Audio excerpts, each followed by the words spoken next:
Ooh, hello and welcome to another edition of the PHNX D-Backs podcast. What was that? That was for Shane. That was for Shane on bets, and that was for Josh Hunt in the comments. I got a big ooh out there. Shout out to Shane Diefenbach. Thank you guys so much for joining us. Of course, my name is Derek Montilla, known as your mayor. This guy over here is the vice mayor. It's Thunderstick Jesse Friedman. Also known as, what did the vice say? Rawhide call me today? The sweet, sweet child. Oh, something like that. Yeah, he's getting ripped on by minor league team accounts, and I'm here for it. Of course, this show is brought to you by the fine folks at the DraftKings Sportsbook app. Download the DraftKings Sportsbook app now. Use our code of PHNX, and you will get a risk-free bet upon your first deposit up to $1,000. That's the DraftKings Sportsbook, America's top-rated sportsbook app. Jesse Friedman. Quite the win last night the Arizona Diamondbacks had over the Giants. They seem to kind of have their number a bit this season, don't they? I mean, they're 4-3 against them, so maybe tap the brakes just a little bit there. Merrill Kelly, however, absolutely has their number. There's no question about that. He flirted with some history last night, just briefly, but he got deep enough in the game where we had to start having that conversation by text message. Yeah, Merrill Kelly flirted with the perfect game last night, but now I can't help but think about Torey Lovullo saying how relieved he is when they get out of those situations, mostly because he can just manage the game like a normal game. But Merrill Kelly had an excellent outing last night, and you were there for it. Yeah, he was incredible. After the game, Merrill said that it was pretty much the best that he's felt all year. He said he had every single pitch working, which for Merrill Kelly is a pretty good arsenal. I mean, he has a variety of pitches that he can use to get guys out. He threw a few sinkers, Derek. Like he has that sweet arm side run on his sinker where it like kind of tails into right-handed hitters. Yeah. And it was gorgeous. It was incredible. Merrill Kelly was on his game yesterday. You know what he was doing at one point? I don't know if you caught this, but he was almost doing the Steph Curry shooting a three and turning around and walking away confidently before it landed. He was doing that on strikeouts. There were times where you would see him turn around and basically be moving on to his next pitch, his next batter, before it was even in the glove of Carson Kelly, who actually had a fantastic night himself and has been excellent lately as well. But let's take a look at Merrill Kelly's numbers so far in the month of July, because he has just been outstanding. Oh my gosh. These are absurd.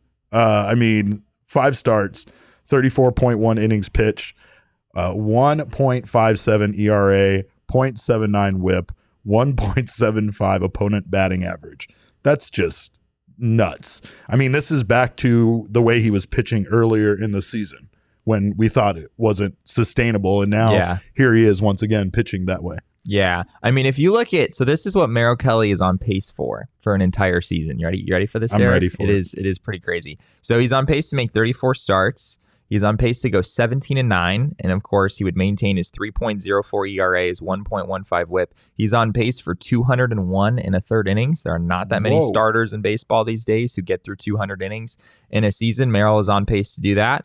And he has a 228 opponent batting average on the season, which of course we would expect that he would maintain the rest of the year. So those numbers are insane. If Merrill Kelly is able to do something like that or even close to that the rest of the way, if he's able to maintain what he's done so far this season, that would be a pretty decent season overall for the D-backs righty. So I have to say, and I know exactly, once again, you said pump the brakes, and I just still think of Brent Strom doing that to me when he told me to pump the brakes on the pitching staff being so good early. And he was right about that, right? But let's give credit where credit's due. This team has had 2 players this week flirting with no-hitters, flirting with perfect games. Just another week of Diamondbacks baseball. Just another week of Diamondbacks baseball, right? So, I think the thing about it is that there's something to be said for what is happening with this team. Madison Bumgarner had 2 of his best outings over the last 3 seasons in his last 2 outings, arguably, right? Yeah. I mean, he's had better stuff recently than he's ever had, and you could almost say the same thing about every single member of the pitching staff. Yeah. Yeah, I mean, Corbin Martin wasn't great in his one start, He right? wasn't, but he still, the numbers would somewhat disagree with that because at the same, he didn't go very long, right? No. Obviously, but he walked 5, Derek. and he walked had 1 strikeout. 5. I know, but still, overall, it wasn't a failure, right? He only gave up 1 run. Yes, I will grant you that. And not only did he only give up 1 run, but to be honest, based on the way that his season has gone, the time off that he had going into that particular start, I mean, it could have been a disaster. So at least even in that situation, they were able to manage a guy who it's questionable if he should have even been out there for that particular start and get some decent innings out of him. Yeah, I mean, like I said yesterday, I think Corbin Martin just has to learn to trust his stuff a little bit more, and that's definitely easier said than done, right? There's this transition that has to happen between when a guy is in AAA and having success and when they're in the majors. And it's a process. You don't necessarily have any guarantees that the success you had in the minors is going to carry over. And he just looked a little bit not as aggressive as you would have liked to see him in that game. But yeah, I mean, the Diamondbacks have gotten 3 insane starts from their other 3 starters out of the break. Zach Gallen, like we just said, no hitter into the 6th inning. Madison Bumgarner, 8 innings, 2 runs against the Washington Nationals. And then yesterday, Merrill Kelly takes a perfect game into the 6th inning and winds up going 8 innings. So I don't know if they're going to be able to maintain quite this level of be a tall order to do this the rest of the way. But my goodness, this starting rotation has been on fire. And honestly, the offense has been incredible too. The Diamondbacks have scored 27 runs in 4 games coming out of the break. So this team has been very fun to watch the last few games, Derek. Michael McDermott said the Giants are not a playoff team. In my opinion, if they make it, they'll get crushed in the first round, in the opening round. And I mean, I don't know. I agree with that. But then at the same time, did the Nationals end up beating the Dodgers last night? I believe they did. And yes. so which by the transitive property means that the Diamondbacks are vastly superior to the Dodgers. It means we've won the series for the season, obviously. Yeah, it means the D-backs have won the division. That's what it is. That's what it is. But of course, we don't care about the NL West. The only division we care about is All City Division, and we will revisit that tomorrow on tomorrow's show, Wednesday, which is a very special edition. We're going to be coming to you from Four Peaks Brewing Company, their 8th Street Pub in Tempe. So if you have some time, if you want to come join us, we are going to be there live all day, PHNX. We are actually going to be going at our normal time tomorrow. So heads up, we are going to be going at 1 p.m. If you guys want to join us live on YouTube, feel free to do so. Go grab yourself some Four Peaks Brewing Company beer. Join us on the live stream on YouTube. If you can be there in person, we will be there. I know it's going to be during the game, so just think of us as your second screen experience to go along with the Arizona Diamondbacks game tomorrow. We will be bringing you updates. We'll be talking about the game as well as all sorts of fun from Four Peaks Brewing Company. If you don't get a chance to make it out there, go out there some point. Their food is excellent. Their beers are excellent. They have a wonderful selection of beers, and of course, they are our friends at Four Peaks, which we love and adore them. And speaking of loving and adoring people, we also love and adore our friends at OG's Gummies. These guys over here, they are Arizona's top-selling edible gummy, and you can get them at a dispensary near you. There's a variety of flavors, including the pina colada that we can't stop talking about. There's also a variety of doses and strains for you to choose from. So make it out to OG's and or dispensary near you. Try OG's. If you need to find them, they are at ogsbrands.com online or on Instagram at ogsbrands. That's OGEEZ brands. And also, we were just talking about the Maya Day Club party that we went to and how I took pictures of my quesadilla that I don't remember taking at all or why I took them. But you can have that kind of fun if you want to join our friends at OG's out at the Maya Day Club on July 30th, this weekend, right? I don't even know what days are anymore. Weeks, days, none of it. Your human time does not apply to me, I don't think, any longer. You're about to go to Disneyland, Derek, oh, man. So All that really matters to you right now is which day am I going to That's Disneyland? correct. That's correct. When do I need to be on a plane? And where can I Are you flying there? You flying to Disneyland? I am flying to Disneyland. Yes, I'm flying. Wait, you're not going to Disney World. You're going to Disneyland. This is in Southern California. I'm going to give you a heads up on this. Gas is very expensive, Jesse. I'm not sure if you've seen that in the newspapers or online, but I've heard about expensive. I've heard about it. Also, parking your car at Disneyland hotels, also very expensive. It's fair. So when you take all of those dollar amounts into consideration, I would much rather have some Lyft driver take me from the Long Beach airport to downtown Disney, where I'm going to spend the next 5 days spending every dime that I have of my money. Long Beach airport is definitely a win. It's a win. Escape LAX. With everything that is inside of you. It's closest to, by the way, by 1 mile. It is the closest. There's also an to Orange Disneyland. County airport. There are 47 airports in Southern California. Makes no sense at all. Pretty wild. Yeah. And the prices vary to fly into all of them. Again, that makes no sense. Yeah, if you're booking a flight to go to Southern California, you have to check all 47 airports to try to get the cheapest flight. It's really a great time. He's not wrong. I did that exact thing, so he's not making this up. But of course, going back to our friends at Four Peaks, by the way, make sure to enter our Toast of the Month sweepstakes at gophnx.com because we are giving away a membership, a year membership, a t-shirt, and a $50 gift card to our friends over there at Four Peaks. So again, if you get a chance to do that, check out gophnx.com. Must be 21 or older to enjoy Four Peaks and enjoy responsibly. Same thing with our friends at OGs. Must be 21 or over to enjoy them as well. Of course, one person right now who is really does not need help from anybody is Carson Kelly. Carson Kelly has been incredible for the Arizona Diamondbacks as of late. He has been one of the best catchers. He has been the best catcher offensively over the last 13 games, in which he has a 13-game hitting streak and all sorts of crazy numbers here, hitting 379 over the last 17 games. He's hit safely for 16 and 17 of his last games, 7 doubles, 5 homers, and 15 RBI in that span. He also has raised his batting average, Jesse, over 100 points during that span from 115 to 221. Which still isn't great, but I mean, that's why batting average sucks, right? You get yourself in a hole, and even when you have an incredible stretch like Kelly has had, you still find yourself with a 221 batting average. Yeah, Carson he's just been incredible. I thought it was really interesting. We talked to Carson after the game yesterday. Of course, he was the one catching Merrill Kelly, so we were more talking to him for that reason.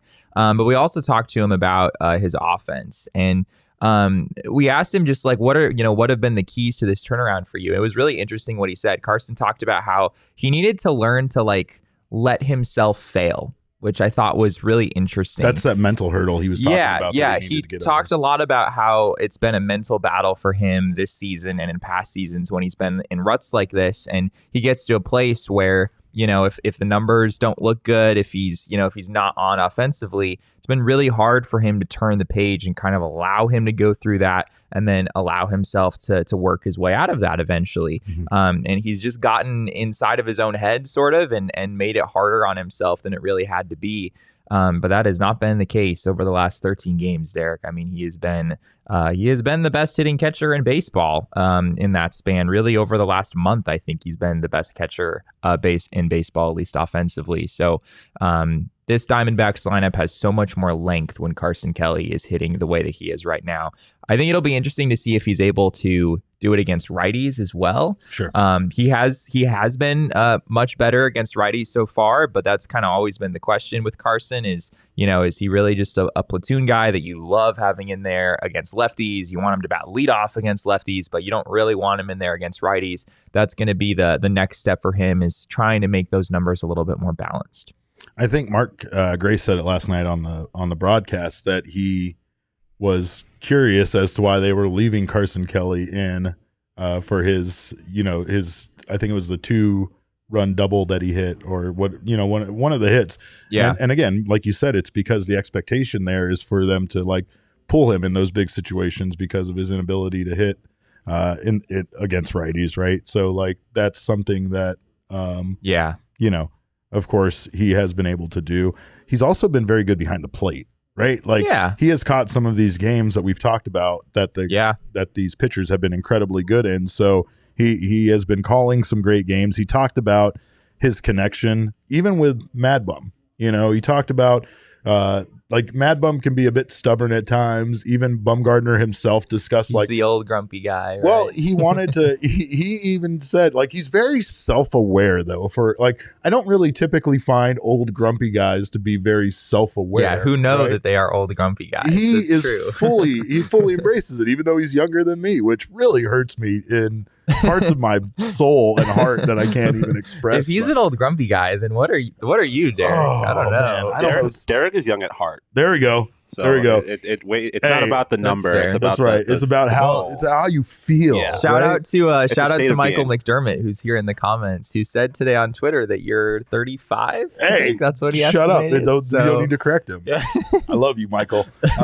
Michael has an outstanding avatar, by the Yeah, way. he Like really the shades. does. And Look at that. That is a quality It avatar. really Well done. stands Well done, out Michael. well too against the white background. It's stark. It really does. It makes me feel like he's really saying the things that he's saying there, right?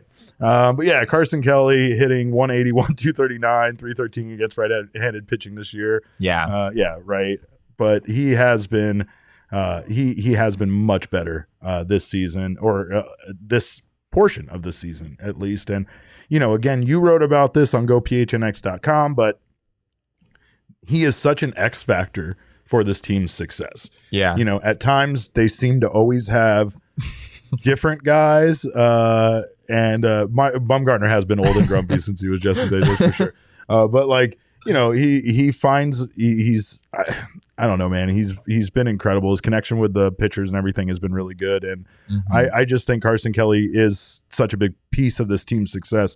What I was saying is they have guys that, you know, can have a good game here and there, but it seems at times like they can't have that consistency across the board. And with Carson Kelly now contributing so consistently, we're seeing this team have a considerable amount of success in the second half so far. I know it's a small sample size, but they've outscored their opponents 27-7 so far in the second half of the season. Yeah, I mean, it's been great. You all should come out to Chase Field right now, because the Diamondbacks are just like trouncing their opponent day after day. It feels like, with the sort of exception of Sunday. That one was a little bit frustrating with the 4-3 loss.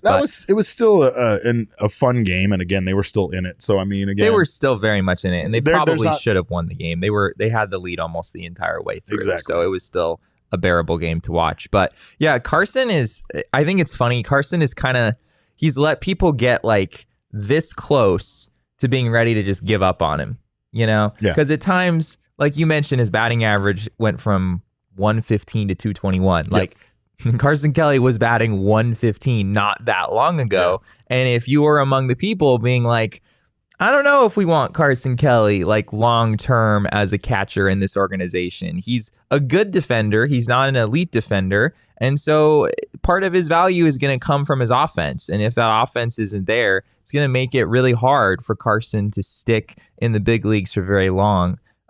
So yeah, I mean, he let people get pretty close to getting to that point where I think, you know, some people are ready to move on from him, but he's really turned things around, and now he looks like his old self. And we've seen Carson Kelly at times in his career look like an outstanding offensive player. I think back to 2019 in his first full season with the Diamondbacks, the guy had a 900 OPS like into August. I mean, he was one of the best hitters in baseball, not just among catchers, for a good portion of the season. So hopefully he can find a way to maintain it. That's one thing that we haven't necessarily seen. It's been a little bit off and on for him so far in his D-backs career. So hopefully he's able to be consistent here.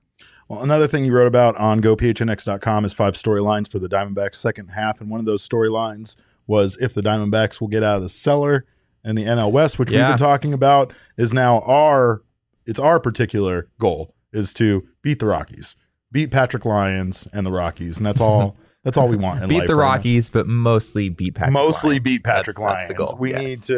We need to not be in the basement of both the NL West and the All City division. So that's important. But I mean, the All City division, you're not really worried about because the Cubs are in there. I mean, let's be real. Jesse. Okay, well, we got to see if we can catch those White Sox is really what we got to worry about. But of course, you can sign up for a membership if you haven't done so already over at GoPHNX.com. Get an annual membership. You can get a free t-shirt from the PHNXLocker.com. Get a month-to-month membership. You'll get your first month for just 50 cents. Regardless of which membership you choose, you'll get yourself members-only access to our Discord, which is always a poppin' place to be, as well as members-only discounts over at the PHNXLocker.com. And, of course, you'll get all of that quality content from this guy over here that has been riding his butt off over on the website. So make sure to check that out. Also, if you're watching us right now on YouTube, leave us a like, thumbs up, subscribe to the PHNX Sports YouTube channel, sign up for notifications. That way you don't miss whenever we go live here at lunch, whenever the other shows go live. That way you don't miss any of the quality content from the PHNX network. Also, if you're listening to us right now on your favorite audio podcasting app, please subscribe to us there if you haven't done so already, and leave us a 5-star review. We appreciate you, as always, for doing so. We appreciate you guys also getting us to 4,000 followers on Twitter. So make sure to look out this week. We're going to be having a tweet go out where you retweet it, and we're going to pick a winner from one of the people that retweets that tweet. It's that simple. We're not even going to make you tag people in it or nothing. We're not making them tag people. I'm not tagging people. Make them work for it. Come on, Derek. We already made them work for it. We got them 4,000, right? We're retweeting it. We'll make them work for it again. You got to follow right? us, obviously. You got to retweet it. But no, I'm not. No. See, look at this guy. He's like this to me on the when we talk on the text messages. He's awful. He's really he puts me to the grindstone when it comes to the show. It's hard. But of course, we're not going to make you guys work that hard, of course. But we appreciate the support as always. And of course, we hope we wish you good luck on winning that shirt. Another part of Jesse's 5 storylines for the second half is kind of the trade deadline and the logjam that the Diamondbacks have at the outfield right now. There is a lot of good players right now that the Diamondbacks not only have on the roster, but also in the minor league system. One thing that Mike Hazen was trying not to do was create this kind of situation that could potentially block the superstars of the future going forward. So with the trade deadline looming, it seems like this series against the San Francisco Giants may just be David Peralta's last series at home for this team potentially. That's true. Because this is it for them until the trade deadline on August 2nd is the trade deadline. August 2nd. It's a week from today. I'm hiding at Disneyland for the trade deadline. That's what I'm doing. Anyway. We're going to have the best trade deadline coverage that you'll find anywhere. That's right. And Derek will have absolutely nothing to do with it. Nothing to do with it. I tweeted out yesterday from my personal account a list of all of the outfielders that I think have a pretty good case for commanding playing time the rest of the way for the Diamondbacks. And Derek, there are 9 of them. 9. There are a lot of them. There are a lot. So it's Jake McCarthy, Alec Thomas, Dalton Varsho, David Peralta, who granted likely to get traded, right? Dominic Fletcher from AAA, Corbin Carroll from AAA, Stone Garrett from AAA. All those guys have pretty good cases to get called up. Cooper Hummel's also down in AAA. Definitely could see him back at the big league level later on in the season. And then Pavin Smith, who of course is injured right now, had just been sent down prior to that. He obviously is a candidate to get a call up once he returns from that injury as well. So there's 9 of them. The Diamondbacks somehow have to find a way to get playing time for theoretically all 9 of these guys. Maybe it's 8 if you move Peralta. Maybe you don't bring up Cooper Hummel. Maybe Pavin Smith's recovery doesn't go quite as well as hoped, or things stall there. But theoretically, it really could be quite a logjam down the stretch. And that's why it feels really likely that this is going to be David Peralta's last home series with the Diamondbacks, because at this point, even though, he's a good player and he's, it's a veteran presence and you love having him in the clubhouse, he's kind of blocking the way for a lot of these young Diamondbacks outfielders that the organization really needs to see every day. And at this point, without a new deal, it doesn't seem really like he's part of their future plans. No, right? No. They're already so left-handed with McCarthy and Alec Thomas and Dalton Varsho and Corbin Carroll on his way up. It just doesn't make sense for them to bring back a left-handed hitting outfielder at this point. It's kind of like Cole Calhoun. Like Cole Calhoun was really good for this team. He had right. some injuries that prevented him from really reaching his full potential. He was crazy in 2020. Yeah. Cole Calhoun was like borderline MVP candidate almost in 2020. I mean, maybe not quite that level. He was good, but though. at times, he had like 15 home runs or something ridiculous in a 60-game season. So it was really impressive. It was really good, but again, it wasn't about anything more than who they have already in their system coming up, finding a place for those guys, and what Calhoun was demanding as far as salary was going. Right? Yeah. David Peralta, to be fair, could be getting much more from another team than he would get from the Diamondbacks. So it's probably best for both the organization and for him to go elsewhere potentially. Right? I just don't think the Diamondbacks will really show a whole lot of interest, even though they love him as a player, they love him as a person. I mean, he's meant a lot to this franchise during his time here. He really has. I think he debuted in 14. I love David Peralta. I really do. He's a joy to talk to. He's great in the clubhouse, and I mean, honestly, at times he's really shown flashes of being just a tremendously good player. Yeah, it's just about consistency, right? But for somebody that converted so late in his career over to being an outfielder from being a pitcher, he has quite the story. And I mean, he continues to probably outkick his coverage as far as, his potential is concerned. I think that's the reason why for him, this would be an important time to maybe get that value from another team that values him more than the Diamondbacks, right? Yeah. The Diamondbacks aren't probably going to receive much in trade value back for him anyway, with his contract expiring at the end of the season. So it's that. But thank you. Appreciate it. For my I'm leaving little beer marks on the table, so I gotta put my beer in a koozie. I apologize. Do you want to throw me a coaster too while you're at it? Okay. Saul just comes in and causes chaos. It's chaos, which is exactly what we could see. No, I appreciate that. Thank you. No, I know. Really, it really is. His job.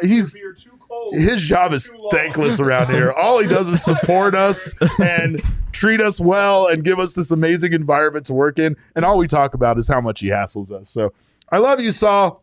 He doesn't want to hear that either. He probably hates that. Anyway, back to Jake McCarthy. That's somebody who Jesse very much feels deserves to play every day at this point. Hey, all right. There we go. That's for the other one. Oh, my gosh. Let's go.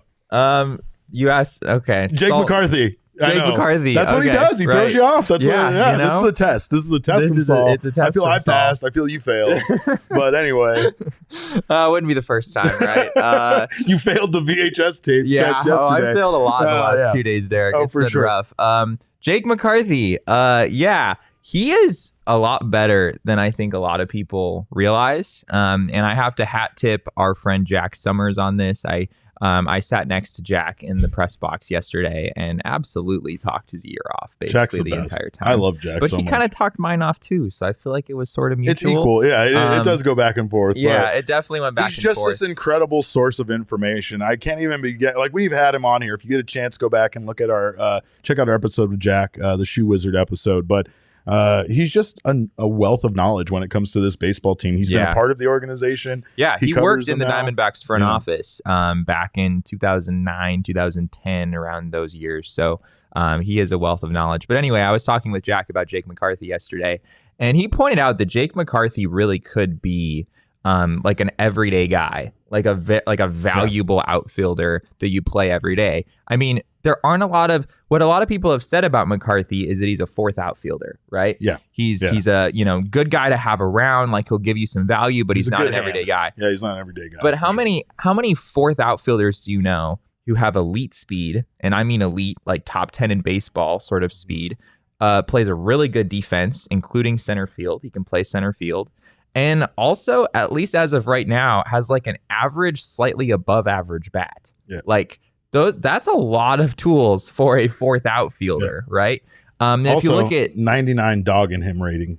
Oh, absolutely. The dog in him is off the charts. People keep posting that like the X-ray that has. I'm a little bit tired of that, to be honest. No, I love it. Don't listen to this guy. That's a great meme. But no, McCarthy, absolutely, the dog in him is off the charts. Yeah. And I think he could be an outstanding player. And unfortunately, that's kind of a problem for the Diamondbacks because they have too many outfielders as it is. And McCarthy being even better than people thought he was would probably only complicate things further. But he's a guy that I think you just have to commit to playing every day the rest of the way, at least mostly every day the rest of the way. You just can't sit a guy like that when at least the kind of numbers that he's put up so far in a small sample size, you're talking about like a 3 or 4 win player over the course of a season, which is not very easy to find in this game. So I think the team really has to commit to using him every day. And, the thing about it right now is the Diamondbacks really aren't in the position yet where that log jam is created. But it's close. Right now, it's fine. Right. Things are fine now. And I think that's it, is once they get themselves into that position, then there's the possibility of making some trades, maybe addressing some other positional needs that they have. So not necessarily a terrible thing to have a bunch of talented young outfielders that could be desirable by other teams. But you have to make sure that the guys of the future are ready, because otherwise, if you do trade Peralta, you are missing Pavin Smith.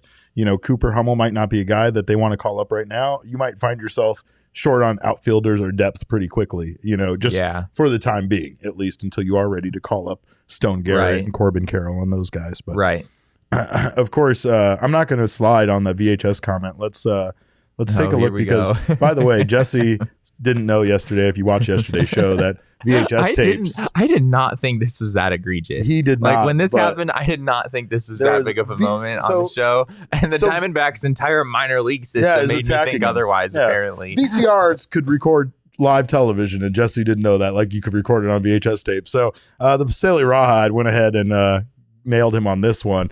This was a hilarious moment to watch while I was waiting for my song on LimeWire to finish downloading. Still have 2 hours to go. That's a deep cut. I like that cut.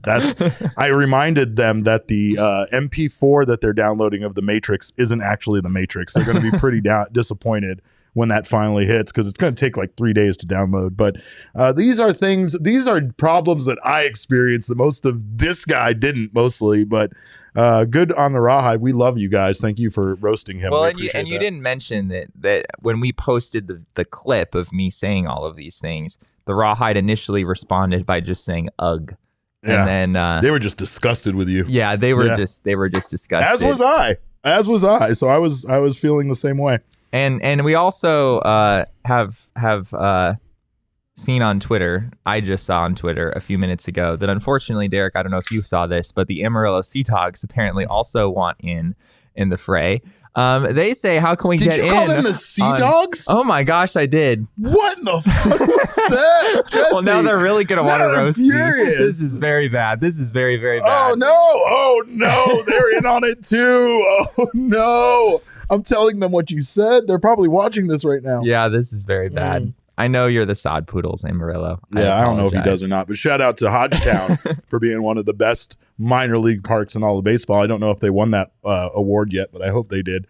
But speaking of minor league baseball, did you know, Jesse, that the Baltimore Orioles drafted a player from the Savannah Bananas? There were a lot of teams that drafted players from the Savannah Bananas. I know. The Savannah Bananas, they are no joke. Could you imagine draft picks? Could you imagine if Harlem Globetrotters players were draft eligible by the NBA? That would have been incredible. That would be pretty crazy. But yes, the Baltimore Orioles drafted the 7-foot-tall Jared Beck from St. Leo University in Florida, and also from the Savannah Bananas. He is, as tagged by the Savannah Bananas, the world's tallest pitcher. Now, if you don't know the Savannah Bananas decided to outdo old Jared by having another pitcher come out on stilts, thus claiming him to now be the world's tallest pitcher. And that man actually pitches an inning while on stilts. It's one of the most impressive things ever. Yes. But if he does make it to the majors, he will be the tallest player in MLB history, Jesse.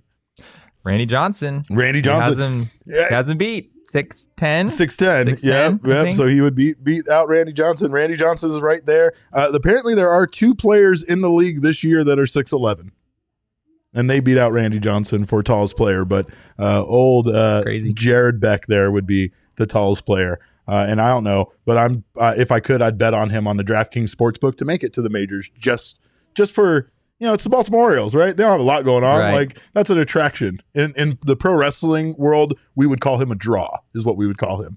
People would pay money to just come see him pitch, right? Or choke slam people. If he's 7 feet tall, it makes sense. That's so, right. All right, you want to hear a pretty wild story that I'm like just now putting together? Let's hear it. So, in 2019, I did an internship for the Springfield Sliders, their summer collegiate team in the Prospect League. Okay. And you know who pitched for the Springfield Sliders when I was broadcasting games for them, when I was doing play-by-play? Was it Jared Beck? Jared Beck. Jared Beck absolutely pitched in games that I called. When you said his name, I was like, that sounds familiar. That sounds a little familiar. And sure enough, I just looked it up, and it is the same incredible guy. He pitched with the Springfield Sliders back in 2019, was with the Savannah Bananas this last year. And congrats to him taking in the 13th round in the MLB draft. That's pretty awesome cool for him. Also awesome for the Savannah Bananas, because as an as much fun as they are and as enjoyable as they are, Yeah. obviously they're giving solid players not only an opportunity to like play some fun baseball, right, but to also put themselves on display a bit with such a kind of high profile team. Yeah, I mean they're in the Coastal Plains League, which is one of the more formidable summer collegiate leagues out there. So the Savannah Bananas, yeah, like. But do they really dick around like this in baseball games that are actual baseball games?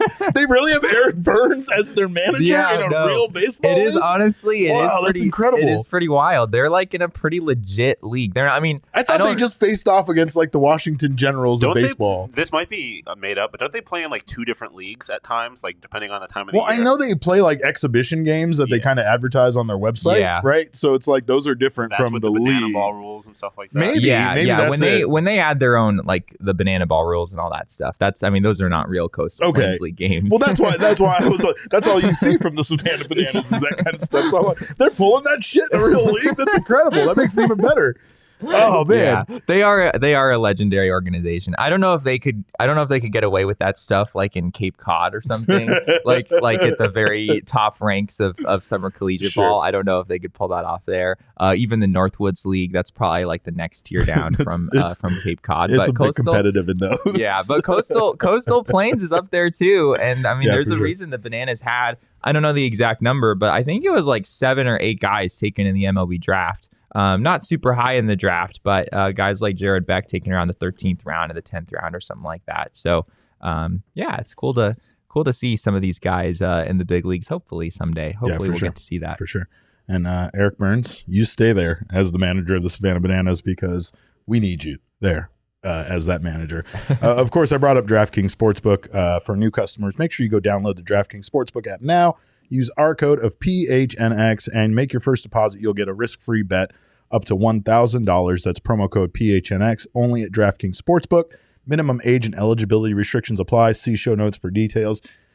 Again, guys, sometimes you download the DraftKings Sportsbook. You can keep an eye on their promotions. They're just giving away free money at times. This weekend, they gave away a promotion where up to a $25 bet, you could get in on the action for the Dodgers getting a single hit in a baseball game. I will take that action every single day of the week, even if it's just a maximum bet of $25. So keep your eyes out on the promotions and make sure to opt in on those before you jump in and bet. There's all sorts of great stuff on the DraftKings Sportsbook app. And also, you guys, we got our new sponsor that we've been talking about all week long. I know you guys miss bobbleheads, and these guys take bobbleheads to the next level. Go check out our friends at FOCO. They got you covered with the best Arizona sports merchandise. They have officially licensed gear for men, women, kids, dogs, your house, everything. They also have bobbleheads, swimsuits, Crocs, the whole bit, the whole nine. Head over to foco.com or click the link below in our description. For all non-presale items, use the promo code PHNX for 10% off. But more importantly, over at foco.com, they have an incredible, I can't get over how good their bobbleheads are, especially the limited edition ones that they have right now. They are numbered, and they are from the All-Star Game in Los Angeles. They're just beautiful. I don't know. I really dug the jerseys. I loved everything about this year's All-Star Game, Jesse. It was damn near perfect to me. I'm still Darren Ravel ruined it with his bitching about the home run derby just a little bit because I can't stop thinking about that. But all of the bobbleheads are featured in their like cool gold and gray or gold and white jerseys and everything like that. They have the All-Star Game? They have All-Star Game bobbleheads. They have everything. They have special. I knew they had City Connect. You didn't say yesterday. Yeah, I'm holding out on you. I got a lot of stuff to do here when it comes to what is it? It's only Tuesday. Is it? Are we waiting to get paid? What are we talking about? Because these bobbleheads, of course, I know. You got to get down on them, of course. But some of them are very limited edition. And again, they had the Serpientes one from last year. Those are all sold out. But they do have some new ones for the City Connect on there as well. So check it out. I love bobbleheads, Jesse. I don't have any more space in my house for any more. In your head, in my head, in my house. So I don't have any anywhere. But of course, if I did, I'd be picking up some of these because they're pretty incredible for sure. And I'd use our code of PHNX to get that 10% off. You guys, if you were around yesterday, heard that Jesse obviously has never watched a movie in his life. There's a lot of things I don't know. There's a lot of stuff he doesn't know. But I came up with Jesse's first movie assignment. So what we're going to do is I'm picking a theme. I'm picking 4 movies that I think Jesse hasn't seen. We're going to verify with him now if he has or hasn't seen any of these. And if he hasn't, no problem. If he hasn't, we're going to throw him on Twitter for you guys to vote on. And then Jesse has to watch this movie and bring us a book report back on it. So A book report. yeah, that's what we're doing. I want an outline. I want an opening thesis statement. I want descriptions. You're giving of me the homework like Kyler Murray. Is that what's happening? You have 4 hours of independent study each week, and this is one of the hours. So let's take a look at Jesse's movie assignment this week. I went with Nerds Winning because, and that has nothing to do with Jesse at all. That's not at all an attack on him as a person, who he is, what movies he's watched, how smart he is, or what he knows about VCRs. But the 4 movies I've chosen are Weird Science, Revenge of the Nerds, Real Genius, and The Breakfast Club. Jesse, are they all 80s? These are all 80s. Oh my god! I had to take a swing. Well, here's the thing. These are all excellent 80s movies. These are not bad movies. There's some questionable judgment in a few of them, right? Some of them you're going to come back and say, "What? How is this okay?" And that's delightful to me because these are some incredible movies. But of course, we're going to throw these on Twitter. What did Josh Hunt say? He said only that okay, that's not fair because I've only seen one of these and all of these are from wherever. Are you shitting me? Wow. You too, Josh Hunt? Et tu, Brute? I thought I could trust you. I mean, obviously I we're can't. a little bit younger. I've only than you seen are, Breakfast Club of those 4. I hate all of you right now, but To that's be fair, fine. and not to make you feel old, Let's hear but it. that was a whole 13 years before I was born. Oh, that those came out. 85? Yeah, a whole 13 years before I was born, so. It's okay. It's okay, Derek. Michael McDermott says you're only 35. I'm just leaving now. On this show. I hate this show. I hate all these young people. It's goddamn worse, I swear to God. Okay, that's fine though. I purposely picked movies I knew Jesse wouldn't have watched, so that's what we're going with. You didn't have to go quite that obscure in order to find something. They are not obscure. They are not. These are not obscure movies. I will say 2 of them I had never heard of. Breakfast Club, obviously, I've seen. Revenge of the Nerds, I've heard of. The other 2 I had never heard of. You had never heard of Weird Science? Are you shitting me? I have not. What is happening? I know these. I know the idea of creating a woman in your college dorm room is probably not the best look in 2022. I get it. I don't care. I don't care. Back in the 80s, Back in the 80s, everything was acceptable. Every day, you know. It's a moral imperative. Thank you, Lone Toad Capone, for seeing Real Genius is by far the best movie out of those 4, but I'm not trying to influence you in any way. So we're going to throw those up on Twitter. Make sure to check those out. You're all making me feel old. I'm disgusted with this whole thing. I just want to wrap it up now. But we thank you guys for joining us. And of course, we thank you for participating. Let's get this guy to watch some movies. And we're doing baseball movies after this. So this is just gonna escalate from here. But did I really call them the Amarillo Sea Dogs? You really did. And I'm going to fucking tell them on Twitter. Don't think I'm not. That is incredible. I mean, there's the Portland Sea Dogs, right? Like that is an actual minor league the Portland team. Pickles? The Portland Pickles are Portland, Oregon. It's the Portland Sea Dogs. The Portland Sea Dogs, I think, are affiliate of the Red Sox. Yeah, Portland, Maine. Okay. Yeah, it's All the right. Sea Dogs. All right. I don't know how. Yeah, you botched that. Wow. You screwed that up. This is a big blunder. Well, you can follow all of our minor league teams on Twitter as they roast Jesse. Of course, you can follow us as well. I'm at Cap_Caveman with a K. Jesse is at Jesse and Friedman. Our show is at PHNX_DBacks. But of course, all roads lead to at PHNX_sports on Twitter, Instagram, and Facebook.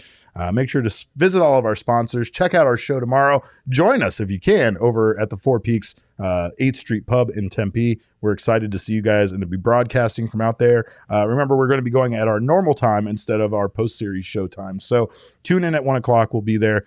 We thank you guys again so much for your time. It'll be kind of like a watch-along sort of. The game That's what we're going for. The game will be happening. On. You can watch us. You know. I'm not going to make you choose which commentary is better, but I think we all can agree. We didn't try to cost Merrill Kelly his perfect game yesterday 8, 9, 12 times. So maybe you join us. So, but again, we thank you guys so much for your time. On behalf of Jesse and myself, we always appreciate you being here, being in the comments. And remember, kids, baseball is fun, but it's so much more fun when you just shut up about the perfect game while it's going on, for Christ's sakes.